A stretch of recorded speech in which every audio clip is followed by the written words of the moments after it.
We get a lot of questions about COVID-19 and this year and the foreclosure crisis or perceived foreclosure crisis. What I'm going to do now is show you 3 graphs that prove we're not in a foreclosure crisis going into 2021. With the massive surge of unemployment that happened this year, it's natural to assume that a massive surge of foreclosures will follow. However, history is not expected to repeat itself this time. And there are 3 simple graphs that prove why we're not headed for another foreclosure crisis. The first deals with home equity cash out.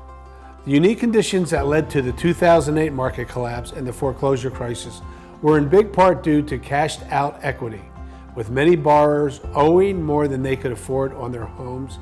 Mass foreclosures followed. Today's market, however, looks different. Instead, homeowners have an abundance of equity in their homes, and lending standards are much stricter. This means that instead of foreclosing and walking away, many homeowners are in a good position to now protect their investments. The second part of the information here with foreclosures is the forbearance issue. When we look at this graph, we can see of those who requested forbearance, nearly 44% have either paid off their mortgage or opted out. It also shows that of all the homeowners in forbearance, only 80,000 in the country are at risk of moving into foreclosures. Nearly 2/3 of the borrowers who exited forbearance remained current on their payments, repaid their forborne payments, or moved into a payment deferral plan. All of these borrowers have been able to resume or continue their pre-pandemic monthly payments. The next graph we're going to show you deals with combined loan to value. Now, talking about the distribution of loans in active forbearance by current combined loan to value. 91% of the homeowners in forbearance have 11% equity in their homes. Again, while that may not seem like a big number, that much equity means rather than foreclose, those homeowners can not only sell their homes, but walk away with gains from it. The economic distress and lack of equity are 2 of the triggers of a foreclosure.